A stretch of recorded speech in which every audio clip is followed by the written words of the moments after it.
Hope everyone had a good lunch break, and welcome back to the afternoon session of Bioplus-Interphex 2021 Day 1 Conference, sponsored by Samsung Bioepis, Sartorius Korea Biotech Macrogen, and Hanmi Pharmaceutical.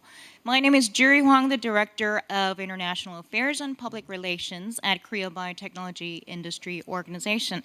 Welcome to the session on policy, investment, industry trend from leading biotech countries.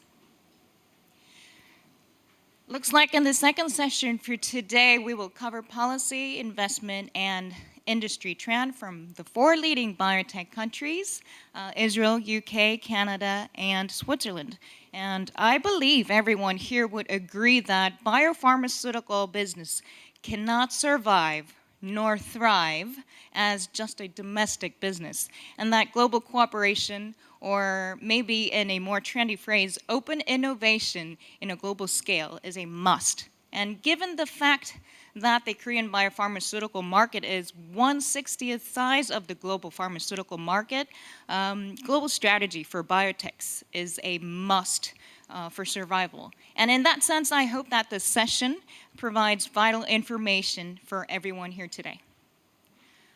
The 4 countries that we'll be exploring today at the session are indeed very attractive bio-industry countries. United Kingdom, for instance, I'm sure many who are tuned in today are curious about their export and import issues of pharma products, especially after the Brexit. As for Israel, I've always been curious of the Israeli market due to its bigger portion of foreign investment fund into the Israeli industry. And not only that, but Israel's biotechs are very well known for a number of merge and acquisition deals with the global pharmaceutical companies. And I hope that this session will give out some hint to why that is. As for Canada, I'm always amazed with the fact that the Canadian biopharmaceutical industry is consisted mostly of small and medium-sized biotechs. And because of the fame as the AI healthcare leading country, my belief for the Canadian healthcare market is that they will thrive in the post-corona era, where the entire world is moving toward a digital transformation, especially in the healthcare sector. And the last will be about Switzerland, especially about the Basel area. We always want to know the secret to how it gave birth to the world's biggest pharmaceutical companies like Roche and Novartis. And I'm very much eager to learn about the innovation from the 4 countries. And I'm sure everyone tuned in today is eager, as I am today, to hear about this. The first speaker is Yaniv Goldberg, head of Israel Economic and Trade Office in Korea, Embassy of Israel. At his position, he develops the economic relations and trade between Israel and Korea. With missions to connect Israeli exporters and technologies with the Korean industry to attract Korean investment to Israel to initiate R&D, partnership, and nurture mutual business.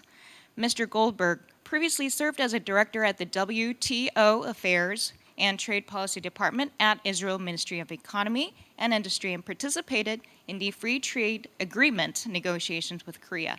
He will present on Israel's well-developed startup ecosystem today. Please enlighten us, Mr. Goldberg. Yeah, thank you very much. Thank you for this kind introduction. So indeed, my name is Yaniv Goldberg. I'm the head of Israel Economic and Trade Office here in Seoul at the Israeli Embassy in Korea. I would like first to thank the organizers, Bioplus and Interphex, the organizers of this conference, for inviting me today. It's a great pleasure and honor to speak to all of you, and thank you for this kind invitation.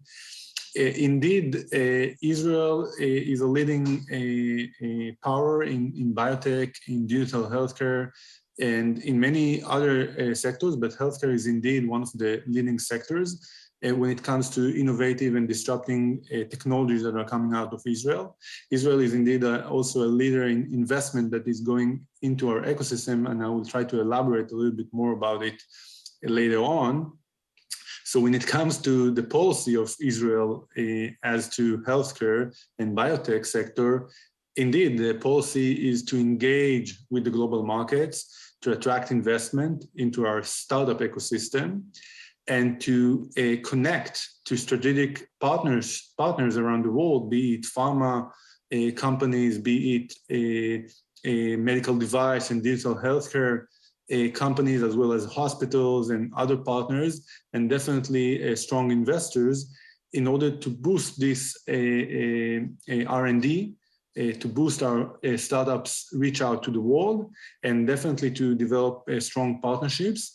Korea is a unique example of a country that is capable of being a very strong partner for Israel, and we're working very strongly with the Korean government, for example, signing a free trade agreement, enlarging our R&D fund with the Korean government. And in other areas, we are also cooperating with the private sector in Korea, reaching out to hospitals, to investors, to pharmaceutical companies of Korea, and connecting Israeli startups to those important players here in Korea. So with that said, I would like also to congratulate the other participants today, the other panelists. I think that the fact that Israel is a member in a club together with Canada, UK, and Switzerland just signify the important role that Israel, a very small country, has in this growing industry. So this is this very short introduction, but I would like to start right away. Let me see. Okay, so I think I gave this a similar presentation last year in this very similar conference, but I think since this is a very important topic, I would like to mention again that Israel is a very small country, but it's a growing economy, developed economy, a member of the OECD, and despite the COVID-19 pandemic, we overcome that, and also our economy overcome this crisis quite well.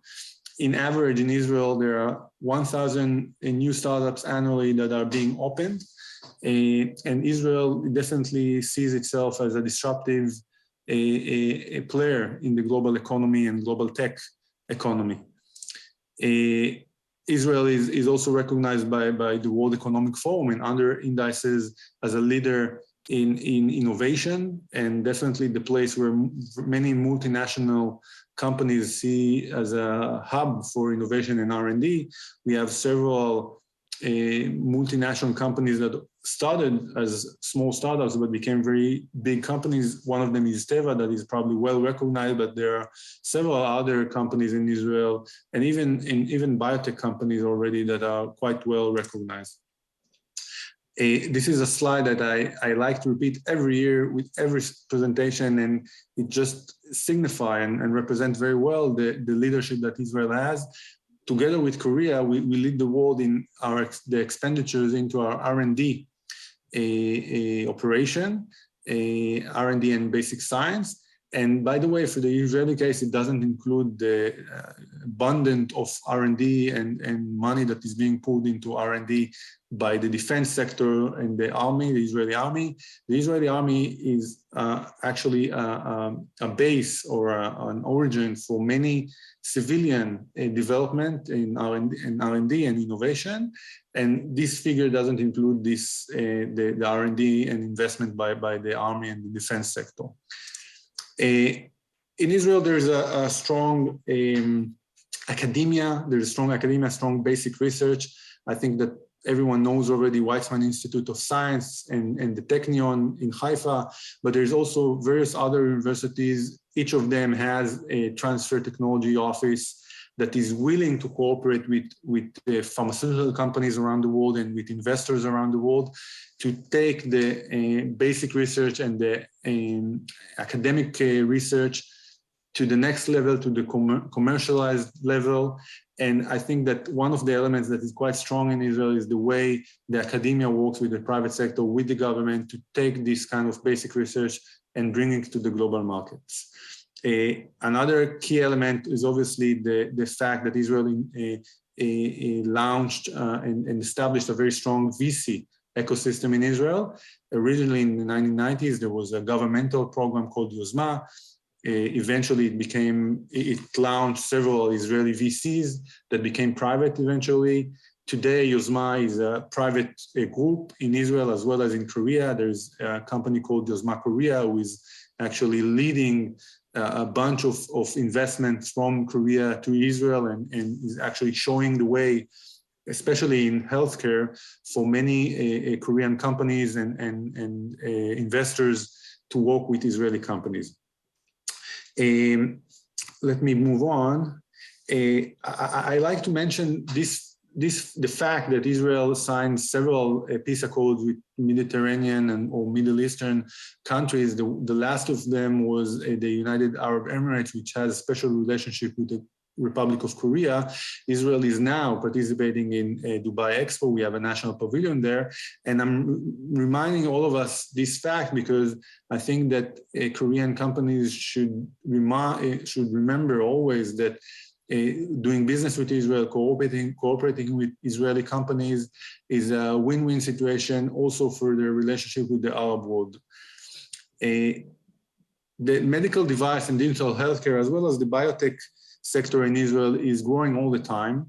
And when we think about the origin of that or the reasons for that, I think that we should mention this kind of triangle between the government, the academia, the private sector, all kinds of initiatives that are well connected between each other within a very small ecosystem where everyone knows each other and everyone also like to help each other in reaching out, in support, in good advice, but also with connecting people to people. I think that our Ministry of Economy and Industry, we have an array of 45 commercial offices around the world, not only in Korea, but obviously in other countries as well. And our mission is to support Israeli, in that case, Israeli biotech companies, digital healthcare companies, to reach out to local players. And this is something that we do on a daily basis. And we have a very vast network of connections here in Korea with pharmaceutical companies, with investors, with medical device companies. And this is a daily job that we are doing. And this is a direct support of the government of Israel to Israeli startups and Israeli companies to open the markets for them, the global markets. So this is one element. Another element is the fact that we have in Israel the Israeli Innovation Authority, which was originally a department under the Ministry of Economy in Israel, but then in 2016, we decided to dedicate a unique budget, quite a huge budget for the purpose of establishing a new authority that will be in charge on promoting startups, promoting investments into startups. And this is what the Israeli Innovation Authority is doing. We are working with them very closely, but to promote also Israeli startups in Korea. The joint R&D fund between the Israeli government and Korean government, which is called KORIL, is being managed from the Israeli side by the Israeli Innovation Authority, as well as from the Korean side by the KORIL office in Korea, which belongs to MOTIE, the Ministry of Trade, Industry and Economy. Now, I will talk later on the various programs that the Israeli Innovation Authority has to offer for Korean companies, but definitely the Israeli Innovation Authority is strong partners of us in promoting the biotech industry and bioconvergence concept here in Korea. We have another strong partner, which is not, unfortunately, the logo is not here in the slide, but the Israel Export Institute, which is a very strong partner for us to promote specific companies and specific delegations to Korea or from Korea. In the center of this slide, you can see another important player, which is Health IL. The Ministry of Economy in Israel, we established a group of communities, tech communities, not only in healthcare, but also in mobility and in fintech and in energy. But one of them is Health IL, which is dedicated to promote digital healthcare activities. And by the way, it has a strong connection to biotech sector because many of the companies are doing both. And sometimes digital healthcare goes together very well with biotech and biotech R&D.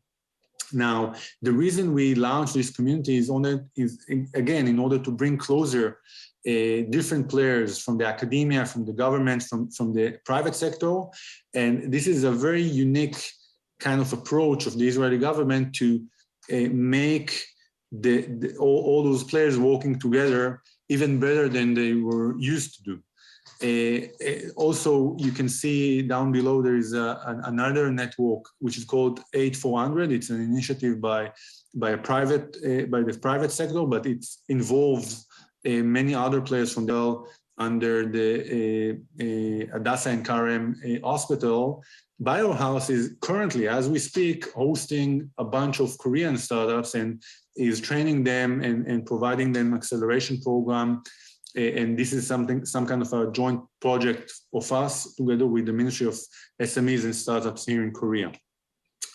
Let me touch upon a few points regarding the Israel Innovation Authority. The Israel Innovation Authority is actually providing grants for Israeli startups in various areas. You can quickly see that healthcare is one of the leading sectors and one of the leading areas when the Israeli Innovation Authority, shortly IIA, is providing those grants. And you can actually see that the grants that are being provided are higher than the ones that are being provided by the private sector in Israel. The Israeli Innovation Authority is actually leading is involved with several plans, several national plans. One of them is the Artificial Intelligence Plan, which has a very strong ties with our efforts in biotech and digital healthcare. Another program, which is very important, is the National Plan or National Program on Quantum Computing. Quantum computing is definitely something that's going to change the world, the way we do computing, and we use computing power, the way we do simulations, calculations, something that has an important effect and significant to the biotech and pharmaceutical sector. And we hope to promote several Israeli companies that are already showcasing those kind of technologies to pharmaceutical companies here in Korea. We already did that a little bit. We introduced that in March 2021. I have all the details with me if someone is interested. And just recently, it was announced that Samsung Group invested into Quantum Machines, an Israeli quantum computing hardware company. They invested into them recently, and I think this is a very important signal. Another program, which is called Bioconversion Program, is the most interesting stuff that I would like to share today, and I would elaborate a little more later. In Israel, there is a bunch of locations, bunch of venture capital, health organizations, companies, and incubators that are spread all across the country. And you can see a very vast spread of different players, but actually, since Israel is very small, you can actually engage with them and visit them on a very short visit. And I will invite now, and I will invite you once again by the end of this presentation, to pay a visit to Israel and to take our help in doing so.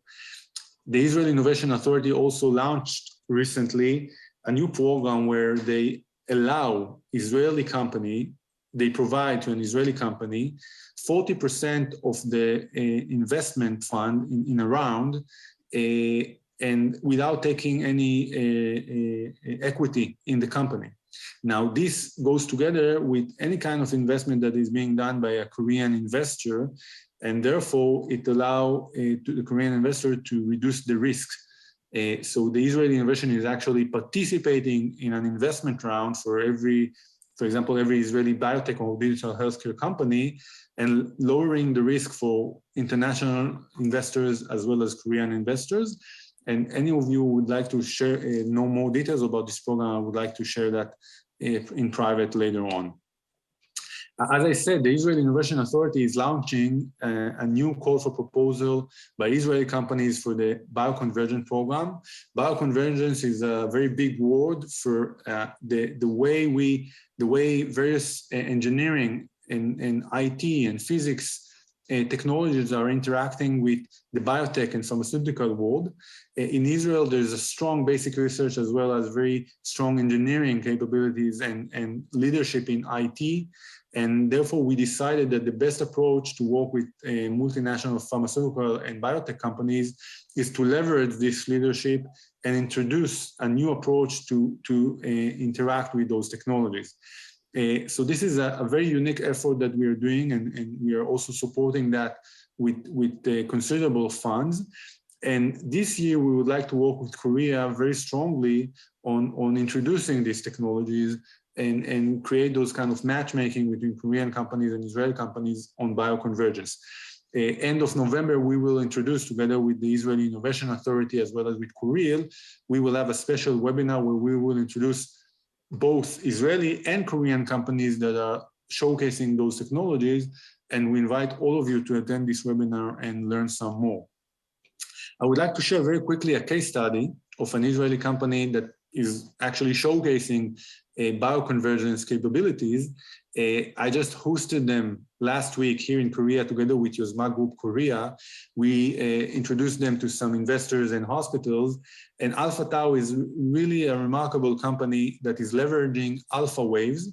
Alpha waves are very powerful, but they have a very short distance effect, unlike beta and gamma waves that are being used nowadays in radiation treatments for cancer patients. And the way Alpha Tau is doing that, they are taking radium-224, it's a radioactive material, and they cover a special stainless steel element with this radium-224. This radium-224 has a decay chain where it emits alpha waves during several days of activity, while inserting this stainless steel device with the surroundings of a tumor, the alpha waves will eliminate the tumor without affecting any healthy tissue around it. And this is quite a remarkable technology that is already saving lives in various places around the world, with clinical trials that are being conducted as we speak, and obviously has a remarkable potential to disrupt cancer treatments, various types of cancers around the world. Since it was already discussed many times before, I will quickly demonstrate the leadership of Israel in investment ecosystem. Israel per capita is the leader in VC money that goes into our ecosystem, and you can see the numbers in front of you and see that we are in a very good position with very strong companies together with us, many strong countries.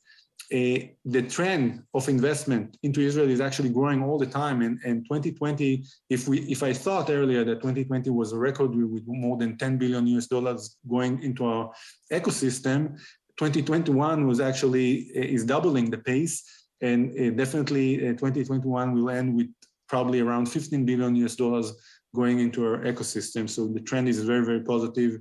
And this shows the importance and the confidence that the global market has in Israel.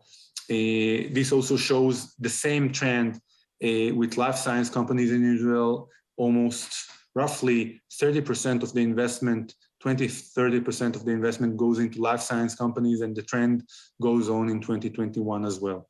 These numbers are also reflecting the specific segment of digital health companies in Israel. We can see that a number of more mature companies, more late stage investment is going up, and also the volume of each investment is going up as well.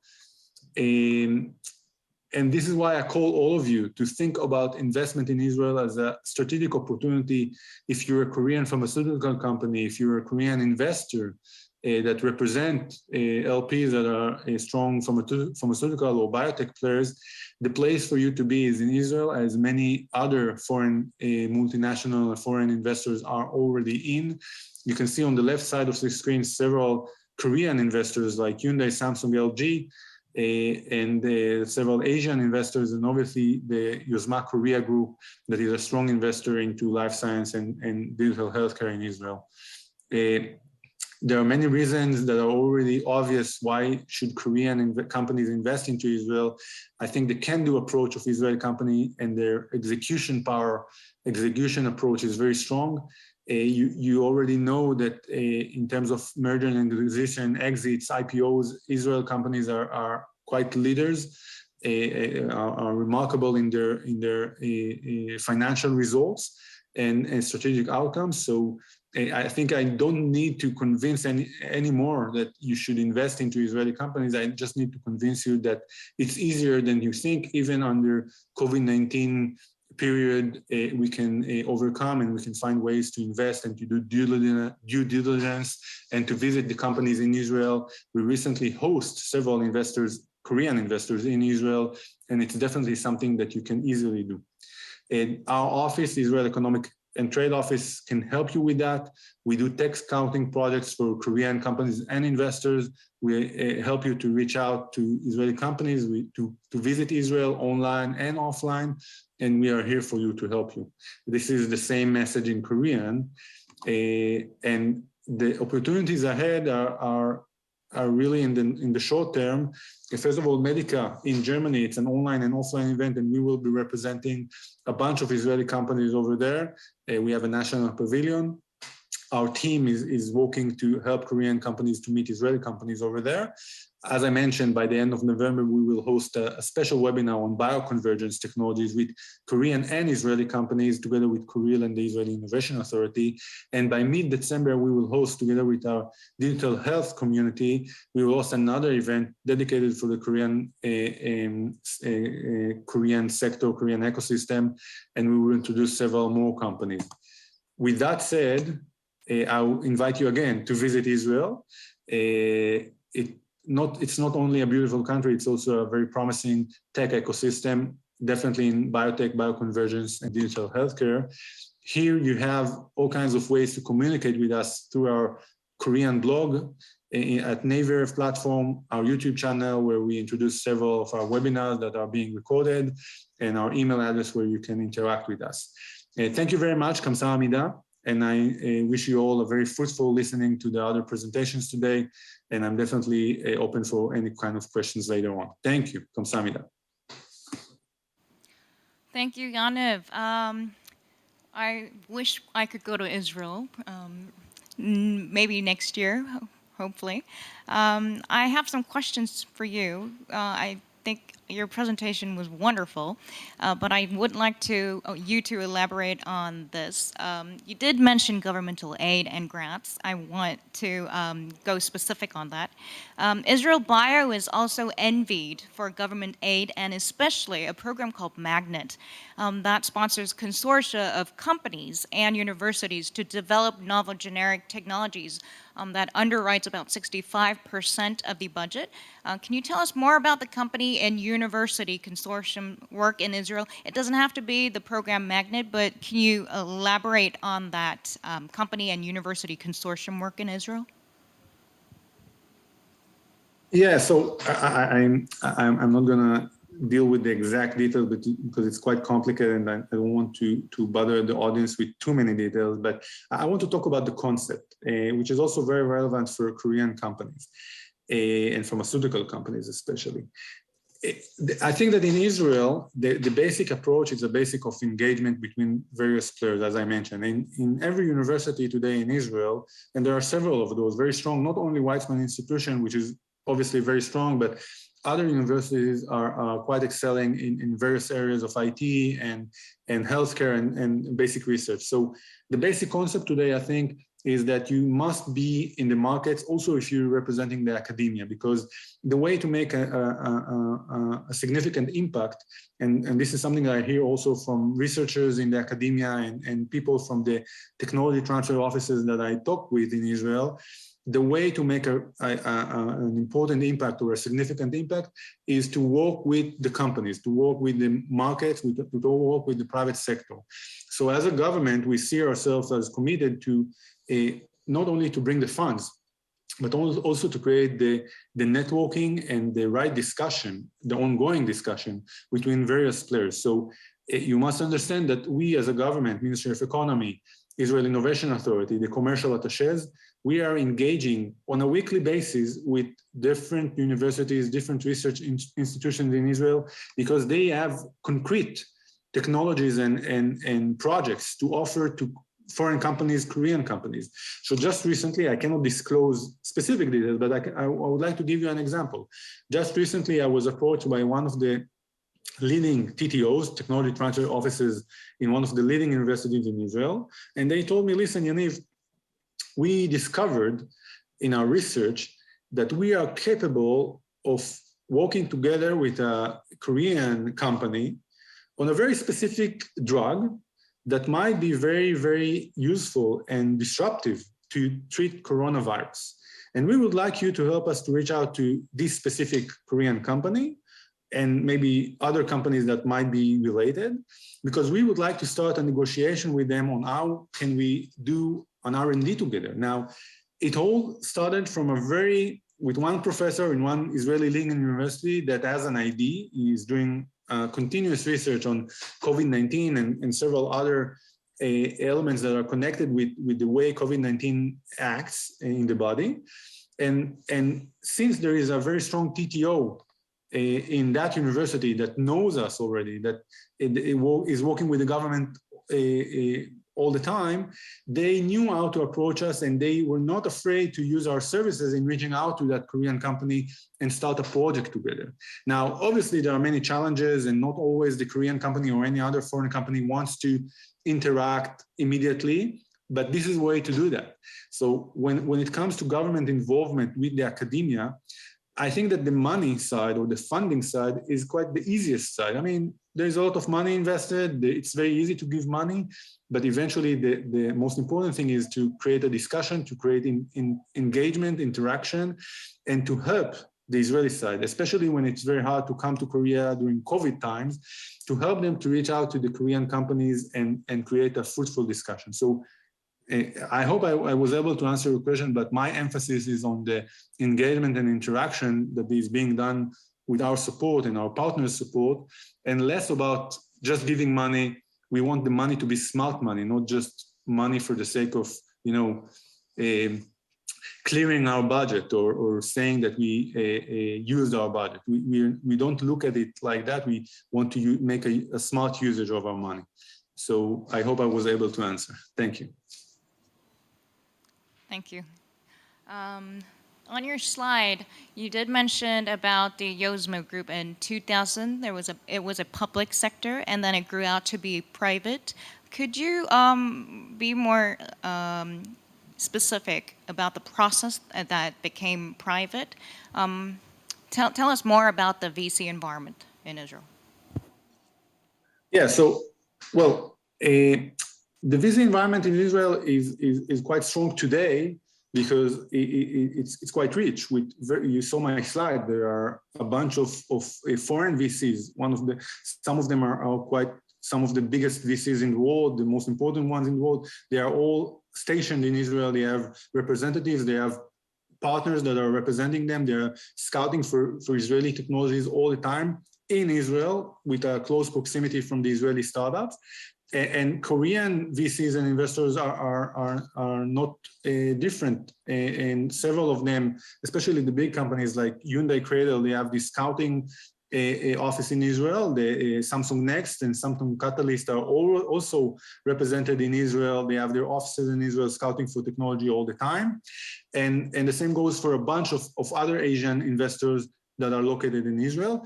The Yozma Group is another great example for a Korean VC. Today, Yozma Korea is a quite strong VC in Korea, investing into Korean startups as well as into Israeli startups. They are nurturing cooperation, for example, between Weizmann Institution in Israel and various spin-off of Weizmann Institution with Korean investors as well. There was an investment back a few years ago, a joint venture between BioLeaders, it's a Kosdaq company from Korea, and an Israeli startup from the Weizmann Institution that was supported by Yozma.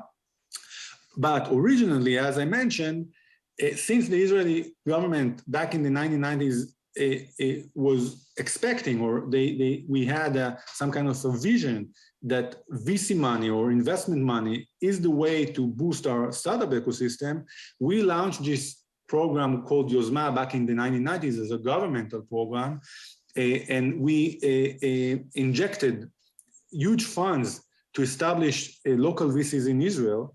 Eventually, those funds, by the end of the 1990s, they became private VCs, fully private, without any involvement of the government anymore.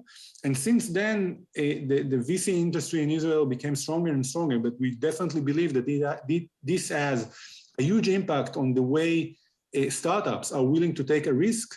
Eventually, venture capital is a risk money. And if you don't risk your money, if you don't invest into startups, eventually you cannot build a strong ecosystem of innovation and entrepreneurship. Eventually, at some point, I think Yozma Korea, as a private company, was able to introduce this interesting story to Korean government that also was benchmarking this story from Israel and was cooperating with us on developing the VC industry also in Korea.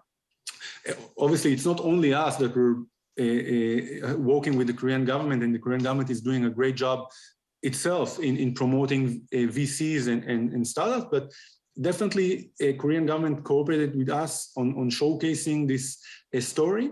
Yozma Korea today is a private VC, investment fund that is investing into Israeli companies as well as Korean companies. One of the latest success stories is Nanox Medical, that is developing a disruptive CT machine. They just opened their factory here in Korea 2 weeks ago. So I think that the story that started 20, 30 years ago with a governmental program is now definitely some kind of a success story in the private sector. This is my way of thinking of it. Thank you. Thank you. Yes, Israel is an attractive country to invest in biotech.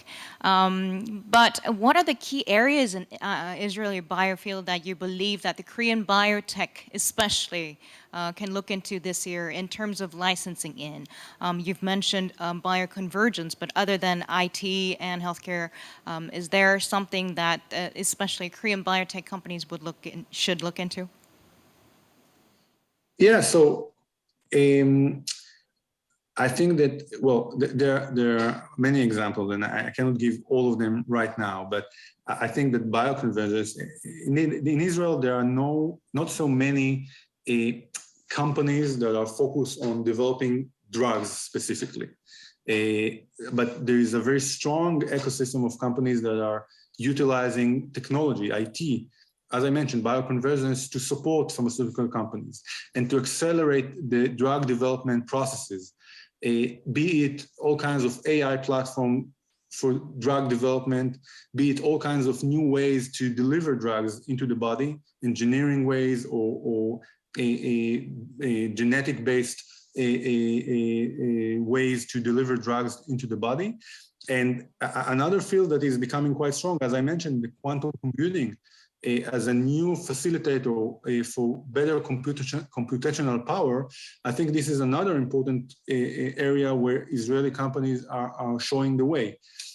So I think that for biotech companies in Korea, pharmaceutical companies, the one thing that they need to remember is not that to focus on one specific Israeli company or another. The one thing that they should remember is that, first of all, we are here for them to support their process and to scout for new technologies for them, but they need to work with us. They need to cooperate with us, to share with us their needs, and we can tailor-made answers and solutions for them, but it's mainly based on their reach out to us. Eventually, they can do all kinds of research online. They can approach the Israeli companies themselves. But I think that we, as an economic office that represent many Israeli companies, we can help them to find a quick solution without a huge effort at all. So I think I call here for Korean companies to approach us. This is the best way to find new solutions in Israel. Thanks. Thank you. Yaniv, you've probably match-made a lot of Israeli companies to Korean companies. This can be a personal question. Please share with us some of the open innovation deals between the Korean and the Israel company, be it an M&A deal or a simple sales agent's contract that you reckon as a memorable deal, maybe this year. Yeah, so in my position, unfortunately, I'm not in liberty all the time to share those kind of details because obviously these are confidentials. In many of the cases, I cannot share it publicly. As I mentioned earlier, some of the deals were made public, especially you can look out into investment that were made in recent years by Mirai Asset, for example, as a strong investment fund, as well as Korea Investment Partners. They also invested into several Israeli companies. Yuzma Group Korea, as I mentioned, invested as well. And this shows you that there is a strong interest into investing into those Israeli companies. Some of the LPs of those venture capital that I mentioned are obviously strong pharmaceutical and biotech players. I also mentioned the joint venture between BioLeaders, a Costa company in Korea, and an Israeli spin-off from Weizmann Institution. And there are several other examples that I can't actually give because they are very recent and were not published. But I think that the main issue here is that there are success stories, and the success stories are mainly whenever a Korean company really gives a chance and really take our help in reaching out to the Israeli companies. And it's much easier than one might think. So once again, I definitely encourage through this webinar and through other activities that we're doing, I encourage all of you to engage with us and to simply ask our help to reach out. So thank you for the question, and thank you for this opportunity to present my ideas on Israeli innovation in biotech. Thank you so much. Thank you, Yaniv. We'll probably wait for the November showcase that you have prepared, the digital convergence. I will see you in November, maybe. Thank you for joining us today. Thank you very much. Bye. Next on schedule was Dr. Jen Seung-do from the UK, but instead we have Mr. Oh Bong-oh. We have a slight switch in the schedule. For Mr. Obon, he's the Chief Representative Korea at the Basel Area Business and Innovation. He's currently the CEO and founder of Aurum Care Management and a former life science sector lead partner at Deloitte Korea. And Mr. Oh will be presenting on policy, investment, and innovation in the Basel, Switzerland area. 네, 소개 감사드립니다. 오봉근입니다.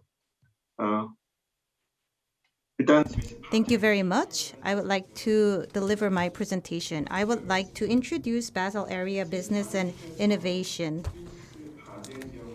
In the Basel area in Switzerland, in order to maintain our activities in bioscience and in other areas in Basel area, this institute was set up, and last year the Korea representative was appointed as myself to foster activities, and I was the former head of life science at Deloitte Korea. Today I would like to talk about Switzerland and how we were able to have the Swiss life science cluster, especially focused in Basel. Roche, Novartis, and other multinational companies' headquarters are located in Basel, and Basel itself is a very small area. There isn't a huge population, and the population density is not very high. However, geographically, Basel is located in the center of Europe. You can see there is Germany, France, and Switzerland in the surrounding area. So after you get off a plane, you can visit these countries in 1 hour's time. And if you travel from a distance similar to Seoul to Incheon International Airport, you can visit these countries. It is said that there is a 700 million person market in Europe for bio, and you can access this area very easily from our location. Many people, when they think of Basel, will think of the city with the highest per capita GDP. As of last year, because there is a per capita GDP of nearly 200 million won, it is very high. Switzerland itself has a very high GDP, But Basel is an area with very high income population. Huge part of this has been driven by bio and pharma companies. The quality of life is very high, and as I mentioned, France, Germany, and Switzerland can be experienced in just one day. As you can see on the bottom left side, it is said that you start off the day with a rustic Swiss farmer's breakfast, and you enjoy French cuisine for lunch in gourmet heaven in France, and then you take a walk in a German winery, and then you come back to Switzerland and have a nice cheese fondue dinner. And there are many people who actually engage in this. I showed you some of the beautiful scenery of Switzerland and shied a bit away from the business side, but going back to our topic, Germany and France are the biggest markets in Europe, and there is good communication with the US and Korea in this area. We have life science talents who are numerously located in this area.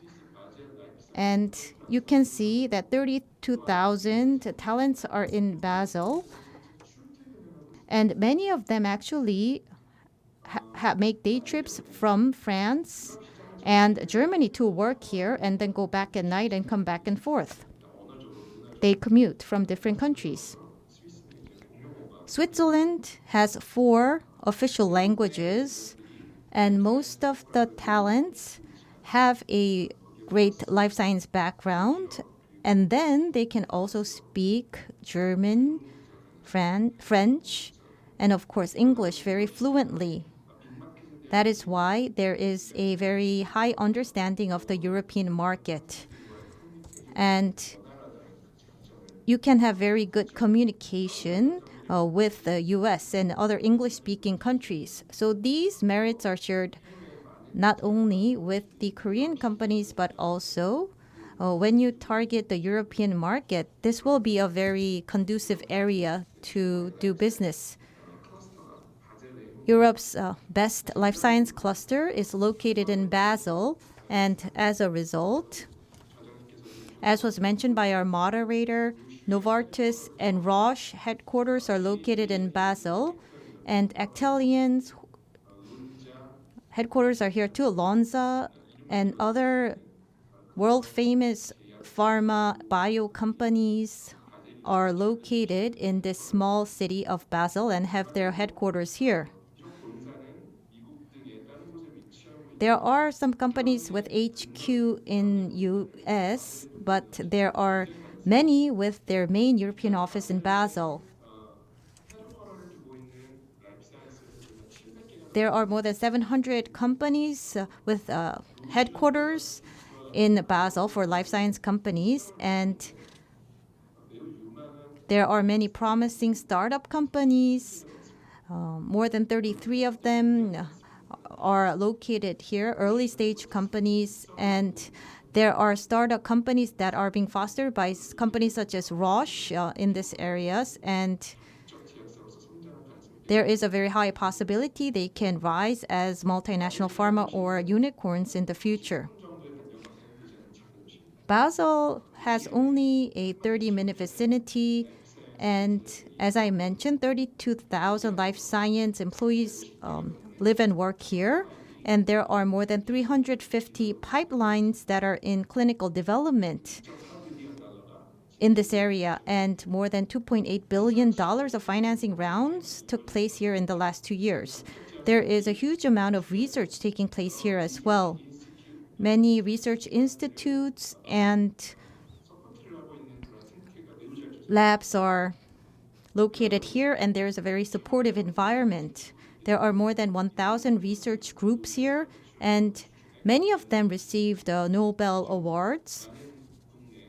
And there are many areas such as mRNA or gene and cell therapy and other therapeutics areas that are being intensively researched here. And of course, top universities are located in Basel. And you can see we have cooperation between industry and academia. I mentioned that there are more than 1,000 research groups, and there's the Biogen group. You can see they also receive prestigious awards. There is a virtuous cycle in this area. And there are the three representative Swiss policies that are represented here.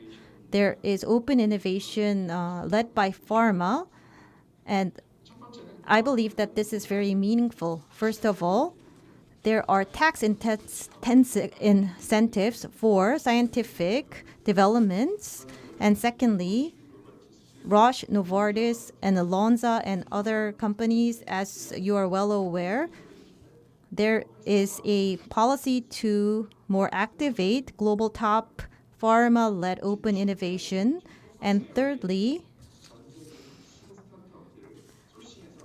there is a plan to source the innovative startups from around the world so that they can enjoy the benefits that Basel can bestow on them. First of all, I would like to talk about the tax benefits. It's quite simple. You can see the corporate tax rate of Basel is very low, and it's just about 13%. In Korea or the US, you probably know that the corporate income tax rate is much higher than that. And for IP or patents created or improved in Basel through clinical trials and others, then you can also receive tax benefits, and it can go down to 11% of effective income tax rate with maximum tax relief in these R&D cases. For research-oriented companies, you can enjoy a tax holiday up to 10 years. This is very straightforward, but it is one of the biggest benefits. In particular, for Korean pharma bio companies, to enter foreign countries such as US or Europe, many think about how to pass through the approval phase. However, when you think about the longer perspective about your business operations, after you get the approval, you need to pay taxes. So corporate taxes will play a very important role. So many global pharma are choosing the Basel cluster for these benefits. Because of these low corporate taxes, it is a great place for R&D, and since you can register your IPs here for preclinical and for clinical phases, many are taking place here. When you compare US and Basel, Boston cluster is very famous in the US, and when you see some comparisons between Basel cluster and Boston clusters, well, they say that not many comparisons have been made, but to enroll one patient for clinical trial, the cost in Basel compared to, for example, Boston, there are cases when it is much lower in cost. So it would be a great idea for you to make those comparisons. There is a program called Basel Lunch. I mentioned the Basel Life Science Cluster, and in order to have continuous innovations led by Big Pharma, it is a policy to activate open innovation. It is called Basel Launch or Base Launch. So for the large pharma like Roche, Roivant, or Johnson & Johnson, there are the top pharma, and this is a policy to encourage them to have open innovation. And about 220 companies have wanted to sign up for Basel Launch, and by the global top pharma, they went through very strict filtering, and around 10 venture companies are designated, and they are fostered by companies such as Roche or Johnson & Johnson startups get cash support of about 500,000 won, and bigger than that, Roche, Novartis, or Johnson & Johnson, these top pharma will give mentoring services. So that will be something to be envied. Global innovative pharmaceutical companies share their knowledge in many different events. For example, by Roche, there are some sessions for biotech toolkits, and they explain about how we have open innovation and cooperate with other companies. And there is a networking event that lasts for about a couple of hours, and they are very friendly and open and provide explanations. You can see this program started in 2018, and 18 innovative startups were discovered, and 240 billion won of financing was raised through the highest level investor in Europe. These great results are piling up, and we expect more breathtaking results to follow. There is another global innovative startup sourcing program. It's called Day One, and it is to source and foster startups in the area of digital health. We have more than 400 projects that were screened since 2018, and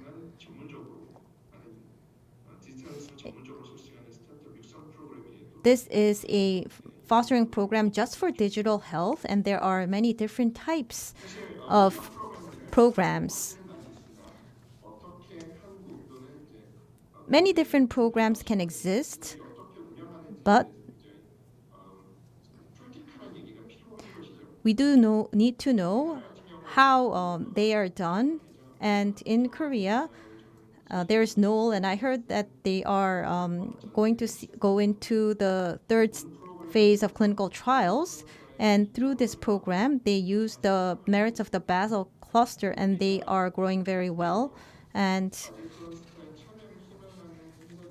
for the companies that want to join the Basel cluster, I suggest that you apply and just visit the Day One website. It's a very simple process, and if you are screened and picked, then you can utilize all the advantages of Basel cluster, and you can make a leap forward as a global digital health company.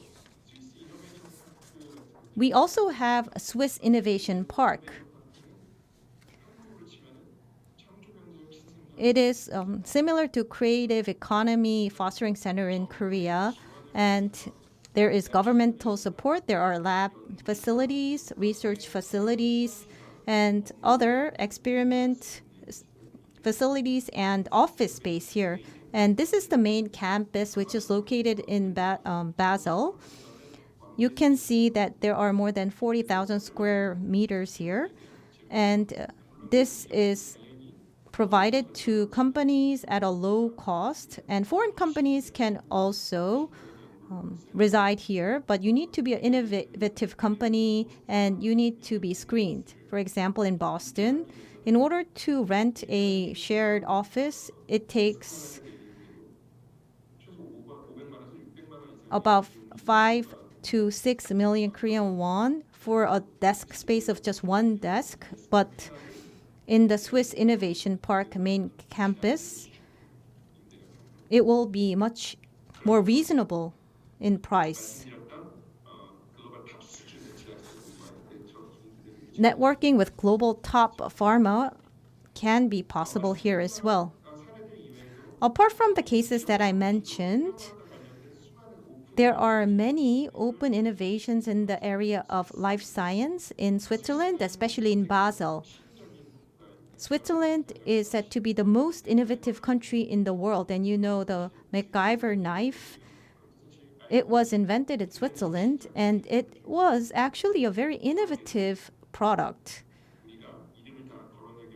the Swiss Army knife, that is.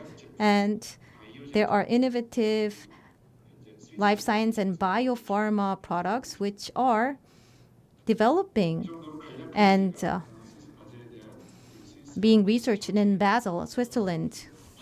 With this, I would like to conclude my presentation about the biocluster in Basel, Switzerland.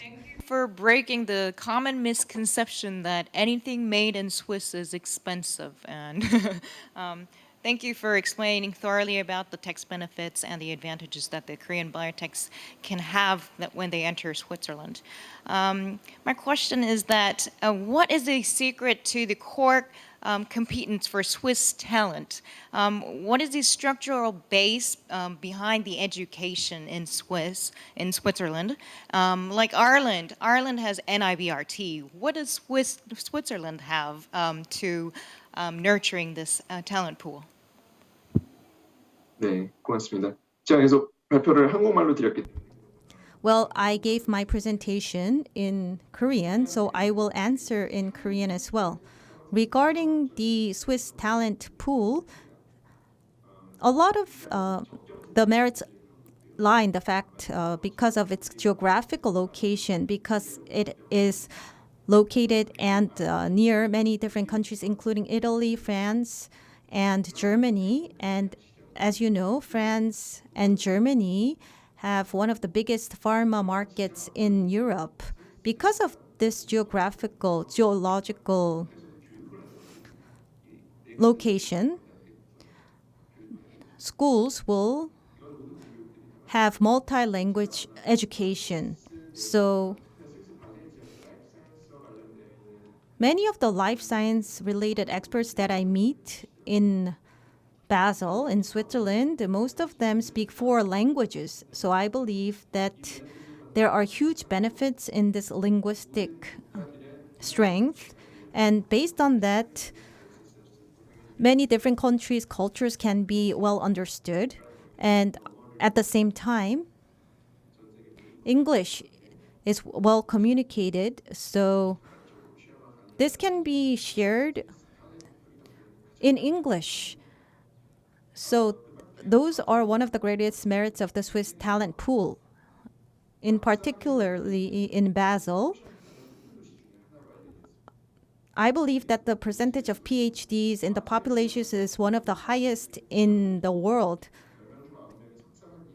Many people say that more than 4 out of 10 people have more than a degree, higher than a master's degree, and they are experts in life science in many cases. So there are multilingual, highly educated people that have high cultural understanding of other cultures in Basel, in Switzerland.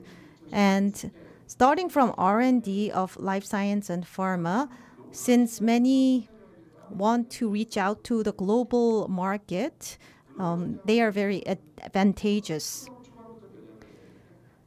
To target the global market, you need to start from the beginning. And there are the top talents who are well equipped to target the global market in Basel, Switzerland. I hope that answered your question.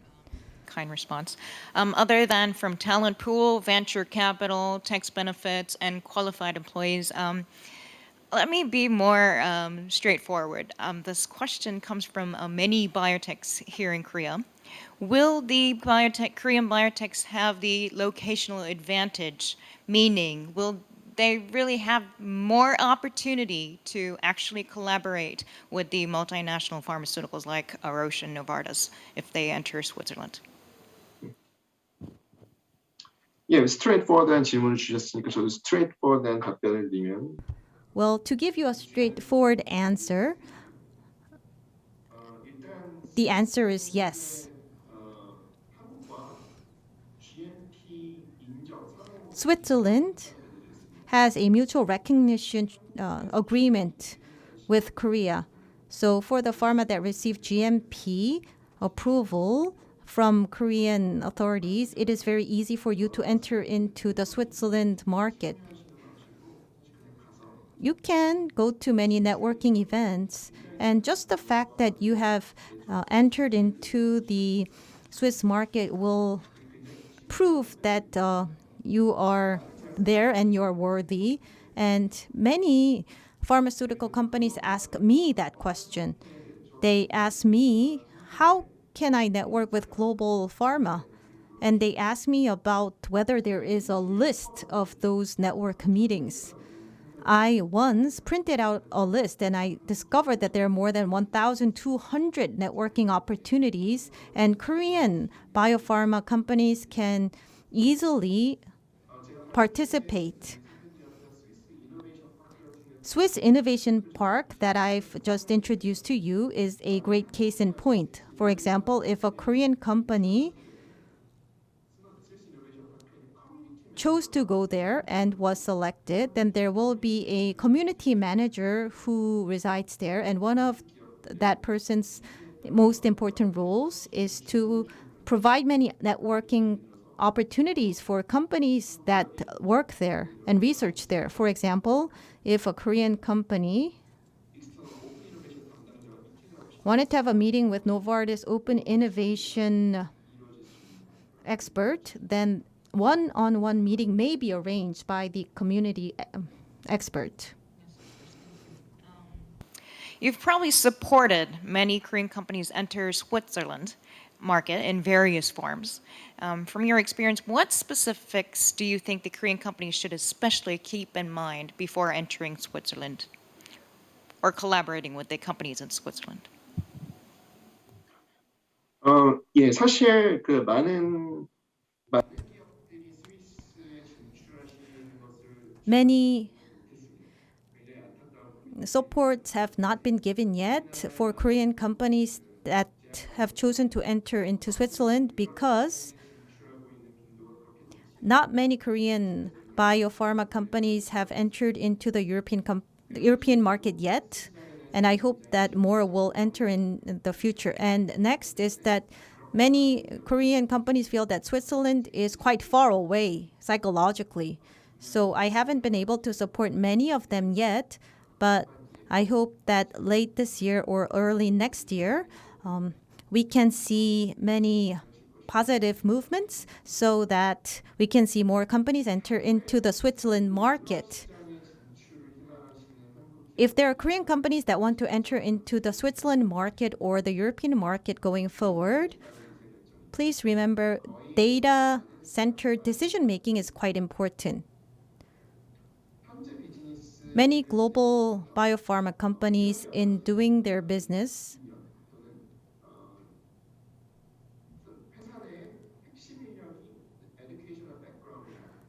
will place importance on many things, and there are some cases where some people choose to go into the overseas markets because of the educational experience or experiences of their employees, but you need to think about whether that decision was based on your data. For example, I mentioned this during my presentation, whether there are good tax benefits or if you can receive any governmental support in receiving approvals. You must look at your product portfolio and see if that area has many companies in the similar field and why did other companies choose to go there. You must make a decision based on data, and that decision must be made rationally. But I think the truth is not many decisions have been based on this data yet. Thus, for Korean companies to enter into overseas markets, you need to make many considerations. But first, data or information-centered decision-making will be very important. And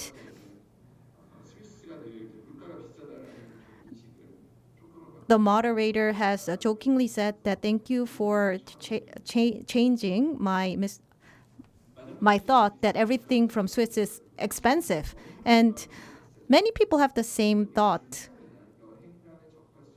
When you visit Swiss during your travels or during business trips, the hamburgers are quite expensive in Switzerland, so food is quite expensive in Switzerland, consumer goods. However, when you think about bio companies doing business in an area, well, the price of hamburgers is not very important.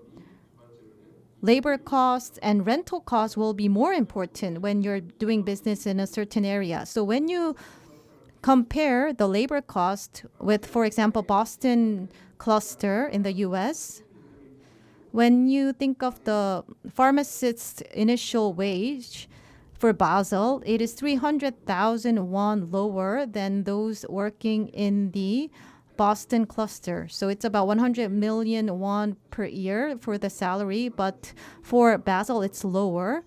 And you can see for other labor costs and other costs, in some cases, the rental fees, for example, they're 2 times more expensive in Boston. If you want to rent a 2-bedroom apartment in Boston, it's about $4,000 to $5,000 a month. But in Basel, Switzerland, it's about $2,300 to rent a 2-bedroom housing. So although hamburgers might be a bit expensive in Basel or Switzerland, for other costs, it is quite reasonable. And the reason why I've mentioned this is because when you enter foreign markets, data-driven decisions will be very important. You shouldn't make a decision based on how much a hamburger costs. Thank you for joining us and for enlightening us today about Switzerland. Thank you. Next, we have invited Dr. Jen-Sheng Du, Deputy Head of Life Sciences, Healthcare, Life Sciences, and Chemical Directorate, Department for International Trade with the UK government. Dr. Jen-Sheng Du joined the UK government in year 2000 as the department's Global Watch Technology Promoter, and then became UK Trade and Industries R&D Specialist. And he was a senior scientist for University of Cambridge for 10 years. And after he received his PhD there in late 80s as a molecular biologist. Dr. Du will present on the strength of the UK life sciences and biopharma industry. Dr. Du. Hello, everybody. My name is Jen-Sheng Du. I'm the life sciences specialist for DIT. I would like to take this opportunity to present to you about the strengths of UK life sciences and the pharmaceutical industry. We're still in the global pandemic for COVID-19. While the pharmaceutical companies from the UK get a lot of public attention. Yes, that's AstraZeneca. AstraZeneca is one of the UK leading pharmaceutical companies develop a vaccine which has been used globally against COVID-19. GSK, as another leading UK company, has also developed an antibody drug to treat COVID patients that is in its latest stage of its clinical trials. So you'll hear about this in the future.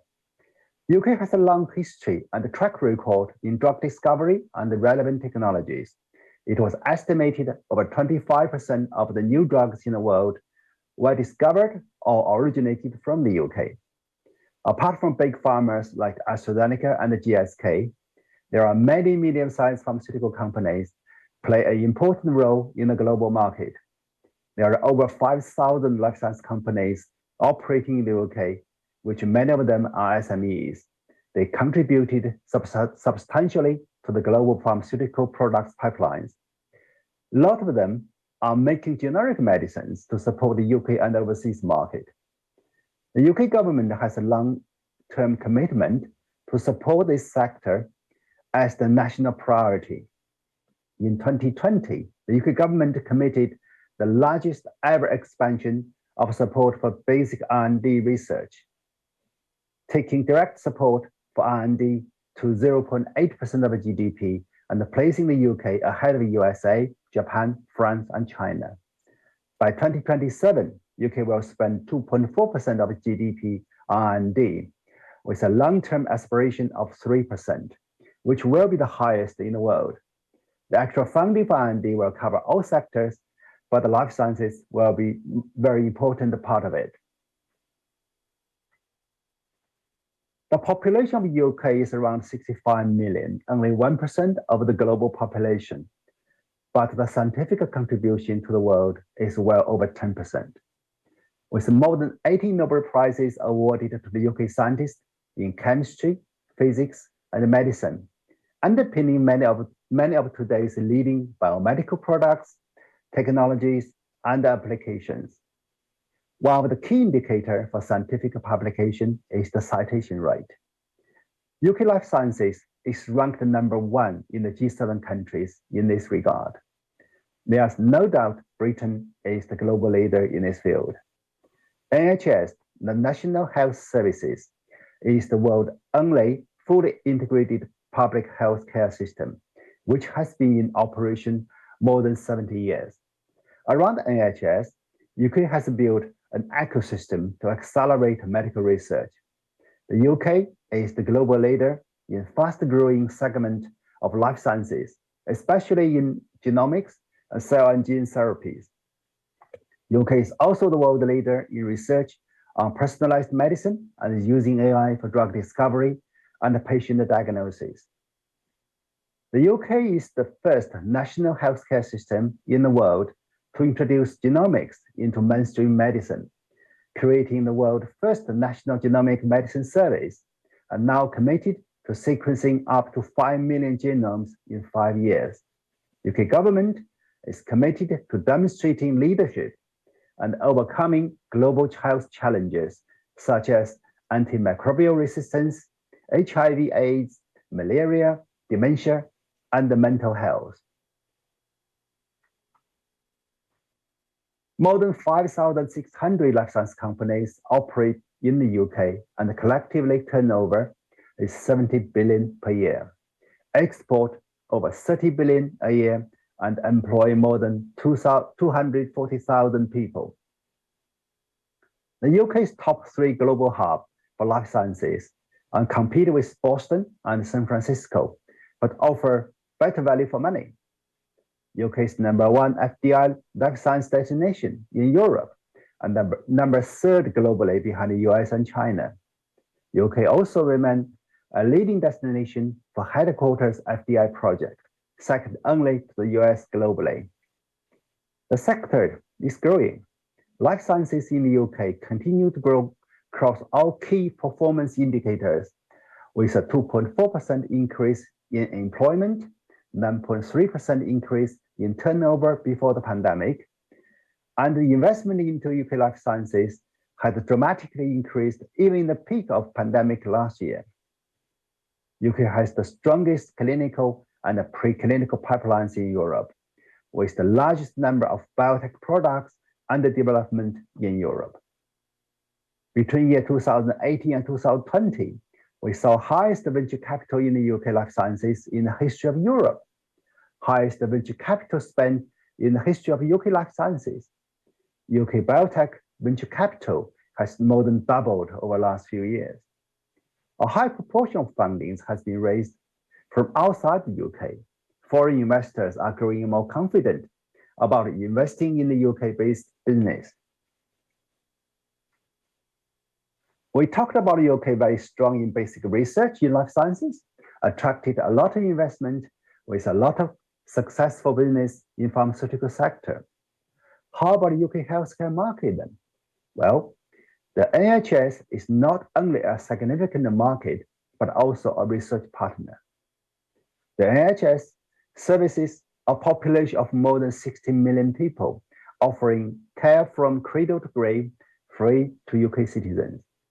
With over 70 years service history, a lot of patients' information has been collected. This collected patient data is used to improve the performance of NHS, but also a valuable resource for observational and interventional research. NHS data is unique globally in terms of its scale, its profile of patient over time, and its depth of phenotyping. The NHS is also supporting the introduction of advanced therapies. The NHS was the first health system in Europe to approve CAR-T in year 2018. Early this year, NHS approved another new gene therapy drug, Zolgensma, to treat type 1 SMA. You may hear this most expensive drug in the world. It will cost nearly $2.5 million in the USA per treatment. So it is almost impossible for patients have type 1 SMA to be treated if you don't have insurance to cover this. But NHS made this possible for patients to get free treatment in the UK. This is not only good news for the patient, but also significant impact to cell and gene therapy industry. In order to build such an ecosystem, NHS has created 15 academic health service networks, or AHSNs, each covering a population of 3 to 5 million people. Work as a network themselves, they promote innovation in the UK healthcare system and help innovators to get into NHS. The NHS is helping companies to bring their innovative products to market faster.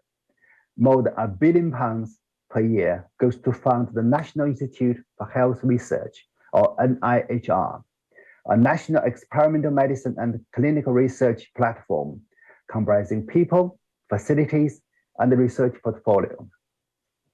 The UK has committed to a suite of measures to make our clinical research environment faster, more efficient, streamlined, and innovative.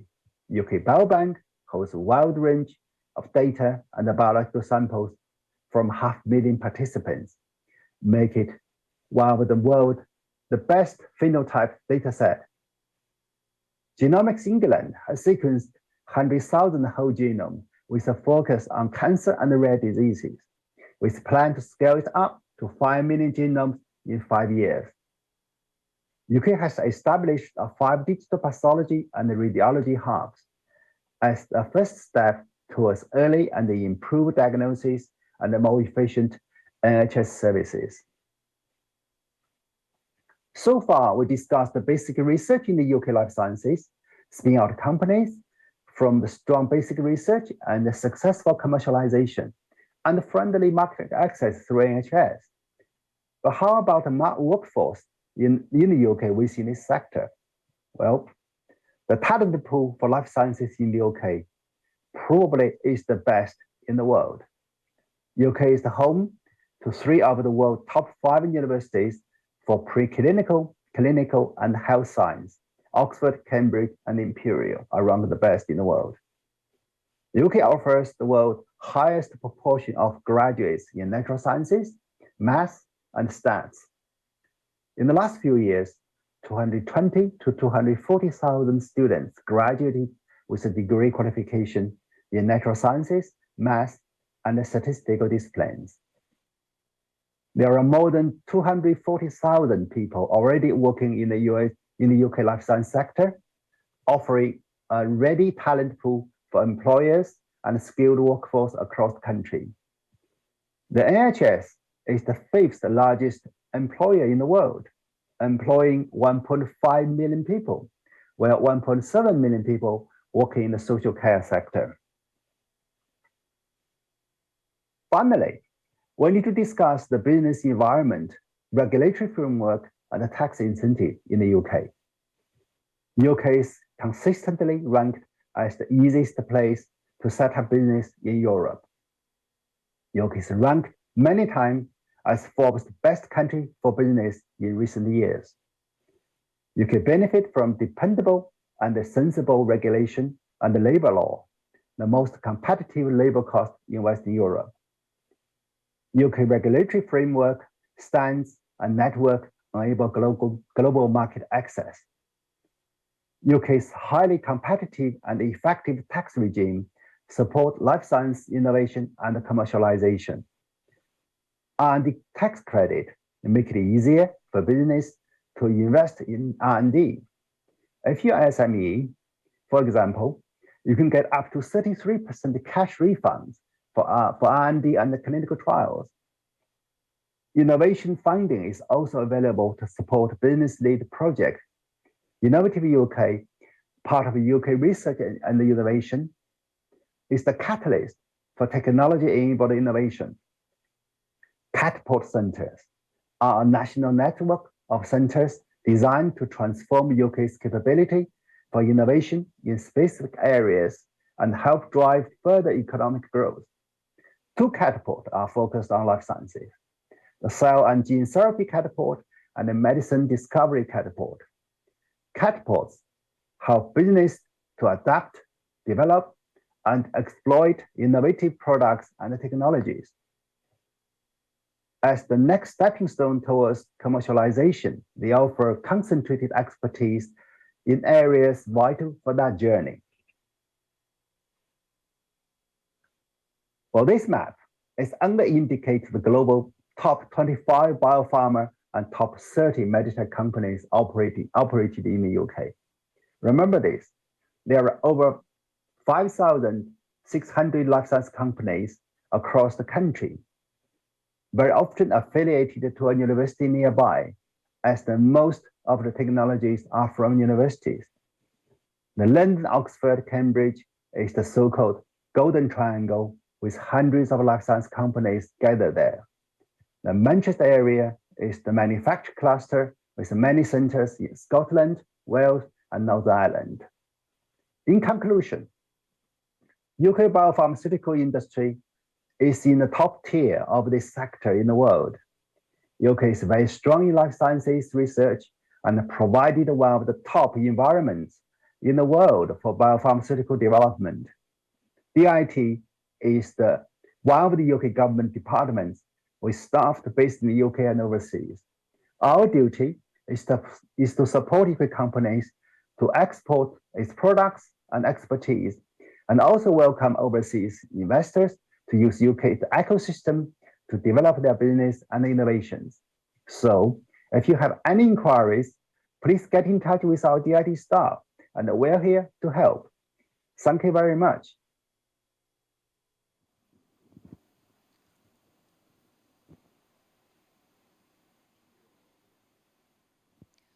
Thank you for your presentation, Dr. Du. For the detailed guideline on the National Health Services, we can certainly see why all the top-tier pharmaceutical companies are located in UK. Thank you for your time again.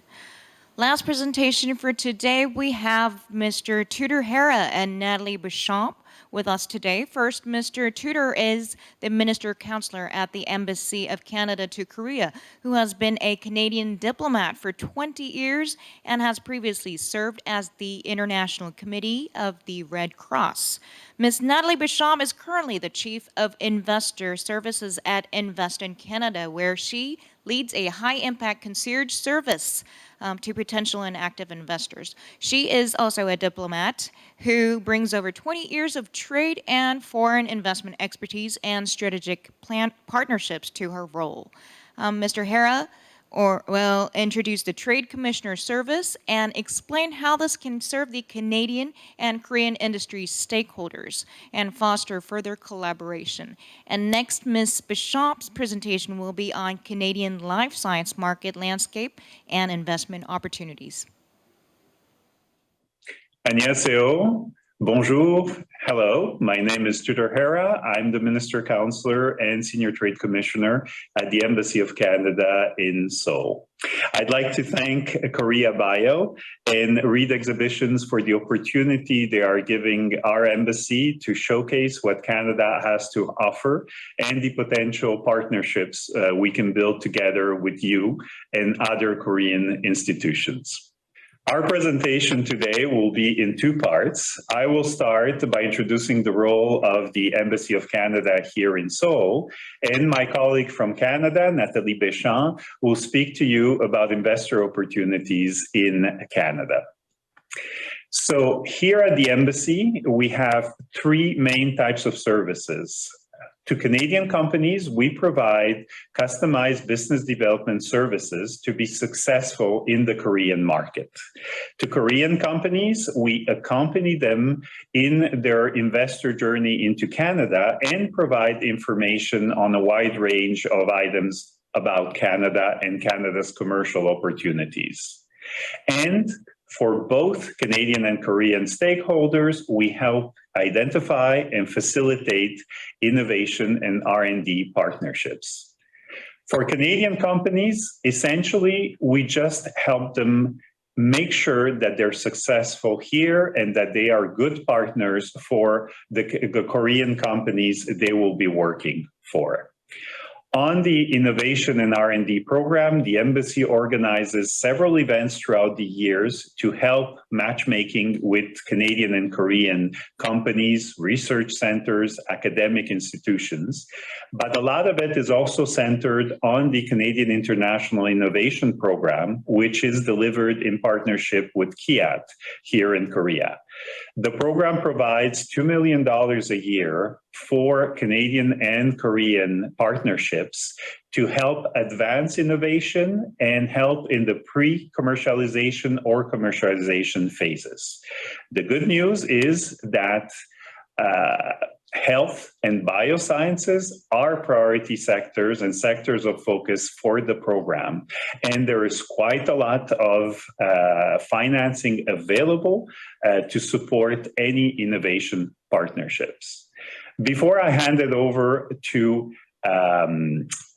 Nathalie, I would like to say just a couple of words on what the Embassy does on investment.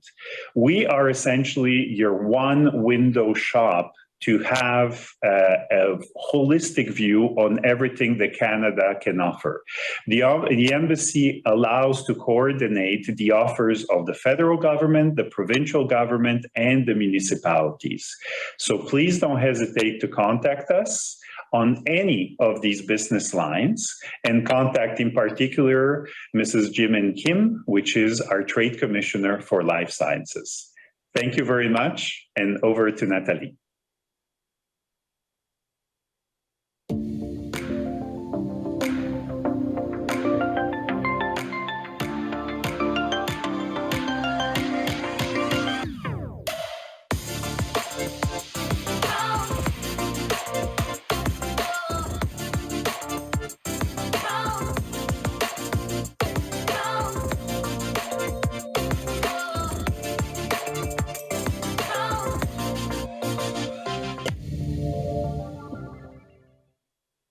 Hello to everyone joining this discussion and attending BioPlus 2021. I would have preferred to be speaking to you in person today, but I'm pleased to be joining virtually and to highlight Canada's advantages and value proposition for the life sciences industry. Thank you to my colleague Tudor Hera, Canada's Senior Trade Commissioner in Seoul, for his remarks. Our team at Invest in Canada works closely with our colleagues at the Canadian Embassy in Seoul. And thank you as well for inviting Invest in Canada to be part of this important discussion. This is an impressive group of speakers, and it is wonderful to see colleagues joining from around the world. Learning about the value propositions and policies of different countries in support of life sciences is a good reminder for all of us of the opportunities for collaboration and continued trade and investment. Part of the Canadian advantage is this collaboration with the world, our openness, and our global market access. I will speak today about the investment landscape in Canada for the life sciences sector, our thriving industry, world-leading talent, innovative ecosystems, and more, including foreign investment in the sector. But first, briefly, a few words about who we are. As Canada's National Investment Promotion Agency, Invest in Canada works closely with a wide range of partners that includes Canada's 13 provinces and territories, cities across Canada, and industry stakeholders such as academia and research centers. Invest in Canada was created in 2018 with a very clear mandate to promote Canada as a destination for investment and to help facilitate and accelerate that growth. We work with a wide range of partners across the country, including all levels of government, the public and the private sector, to secure investment that creates good jobs for Canadians and builds our strength in key industries such as life sciences. We have a global mandate and a national footprint. Our organization spans the country with 6 regional teams helping companies set foundations for success wherever they choose to do business in Canada. The reasons why global life sciences companies should choose Canada for their next investment are simple. Our business costs are low, our risk of doing business is low, and our economic and political stability is high. Our talent is world leading, and we have progressive immigration programs to bring in new talent from around the globe. We have strong government support for innovation and R&D, which helps create thriving ecosystems of companies, both large and small. It's not a new story in Canada. 100 years ago, insulin was discovered here. Our scientists helped to develop the polio and Ebola vaccines. Canadian R&D has been on the cutting edge for decades. And we know that Canada is a great place to do business because global companies tell us that's the case. The 2021 Carney Global Confidence Index, which is based on an annual survey of global executives, ranked Canada as the second most attractive destination for global investment. Canada's life sciences industry is dynamic, diverse, and competitive on a global scale. And it is also a national one. The world's largest life sciences companies are doing business in Canada. They are benefiting from our world-leading universities, research capacity, and innovation. Some important numbers.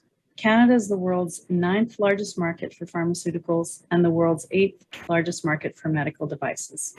Additionally, we have the 2nd largest concentration of biotechnology companies in the world. We have strengths across the country in biologics, manufacturing, RNA and DNA technology, and AI. As the first country in the world to announce a national strategy for AI, work being done in Canada includes AI-assisted drug discovery, pathogen anticipation, drug repurposing, protein matching, and Industry 4.0 applications. Part of what makes this industry thrive in Canada is the Government of Canada's strong and enduring support for the sector through a range of policy measures and programs. Last month, the Government of Canada announced the launch of a new biomanufacturing and life sciences strategy, which will invest over $2 billion during the next 7 years to support growth and competitiveness in the sector. The Scientific Research and Experimental Development Program, well known by its acronym pronounced SHRED, is among the world's most generous R&D programs, incentivizing global and Canadian companies to conduct R&D with matching programs in provinces across the country. Through the Strategic Innovation Fund, which you'll hear commonly referred to as the SIF, the Government of Canada partners with industry to support new technologies and innovative investments for large projects. In addition to SHRED, Canada offers other compelling tax incentive programs, such as the Accelerated Capital Cost Allowance, which lets companies write off 100% of the cost of machinery and equipment used in clean technology supply chains.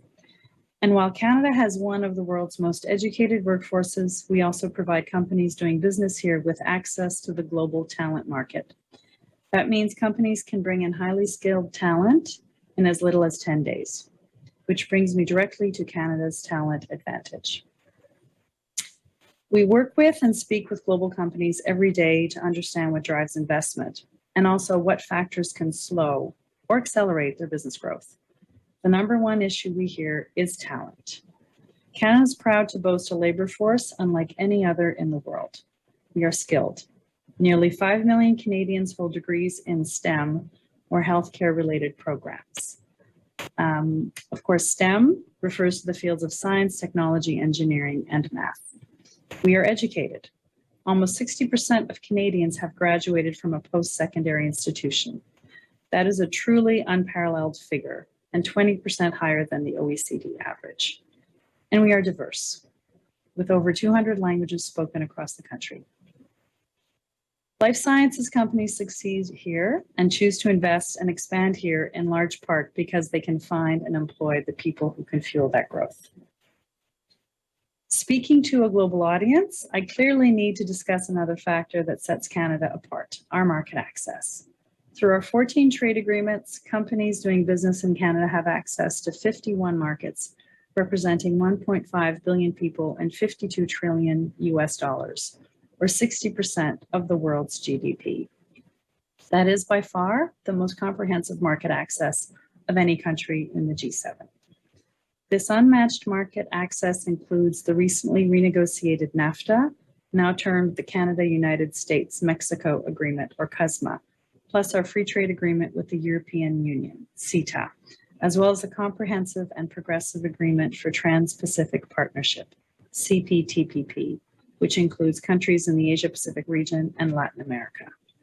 We also have the Canada-Korea Free Trade Agreement signed in 2014, which was Canada's first in the region. The Republic of Korea is among Canada's largest trading partners, and the Science, Technology, and Innovation Agreement between our two countries, in place since 2017, has only fostered further cooperation. Another reason we know the strength of our value proposition for global life sciences companies is because time and again, they are choosing Canada. This slide highlights just a few recent announcements and investments global companies have made in Canada. Earlier this year, Paris-headquartered Sanofi announced a new vaccine manufacturing facility in Toronto, an investment valued at nearly $1 billion. Switzerland-based companies Novartis and Roche have both developed alliances with our AI institutes to support their R&D and growth. In 2020, Roche also chose Ontario and Canada for a $500 million global pharma technical operations hub. These are but a small selection. Leading life sciences companies from around the world are investing here, growing here, innovating here, and succeeding here. Our role at Invest in Canada is to help foster that growth. Finally, a parting note for our Korean colleagues and those joining from around the world who are exploring or considering potential investments in Canada. Invest in Canada is here to help guide your growth and investment. We will soon have more success stories to tell in this important sector, and I'm confident companies from the Republic of Korea and from around the world will be the ones leading the charge. Thank you again for inviting us to participate in the discussion. Thank you, Mr. Hera and Ms. Béchamp. We hope to see more Canadian and Korean companies benefit from the CKFTA that was signed in 2014. Not only the benefits they can get from the simply tariff examination, but I hope to see more actual collaboration between the two countries. This concludes the session for Policy, Investment, Industry, Trend from Leading Biotech Countries, and the Day 1 of Bioplus-Interphex 2021. And we are continuing on with the session tomorrow at 9 a.m. KST with the theme Breakthrough Technologies in Bio. Thank you for watching and have a good rest of the afternoon. Thank you.